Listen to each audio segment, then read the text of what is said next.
Ayollarimizga bir narsa aytib bermoqchiman. Bir ayolda tug'ilgan kuni bo'lib, uyiga hamma dugonalarni mehmonga chaqiribdi. Bo'lib turadi shunaqa mehmondorchiliklar.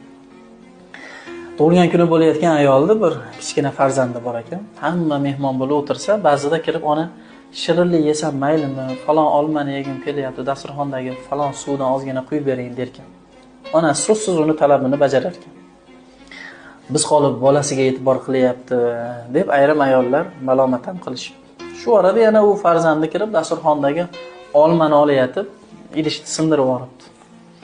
O'tirgan ayollardan biri namuncha farzanding beodob bo'lsa, uni tarbiyalamaganmisan? Mehmonlar o'tirgan uyga hadeb kirib kelaveradimi? Agar meni farzandim hozir mana shu narsani sindirib yuborganda yaxshilab kaltaklagan bo'lardim. Bozorda falon pul tursa bu narsa debdi. Shunda haligi ayol ajoyib javob aytgan ekan. Dugonalar, sizlar meni uyimga bir yilda bir marta yoki oyda bir marta kelib ketadigan odamsizlar. Ammo bu farzandim bilan men umrim oxirigacha birga yashayman. Sizlar o'zlaringni eplalasizlar, sizlar kattasizlar. Ammo o'zini eplanmaydigan bolam shu narsani yegisi kelib turganini avvalo bilmasdan uni talabini qondirmagan ayb menda. Sizlar bilan ovora bo'lib bolamga e'tibor berolmayapman.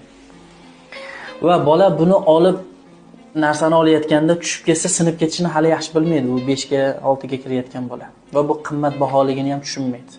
Va bolam katta bo'lgandan keyin bu sindirib yuborgan narsani menga 100 lab olib berishi mumkin, 100 talab. Bu narsalar faqat sizlar kelganda ishlaydi. Bu narsa sinib ketib, yo'q bo'lib ketsa ham, busiz ham kunimiz o'tib oladi. Ammo shu arzimagan narsa uchun bolani jazolashligim menga nisbatan nafratni uyg'otadi.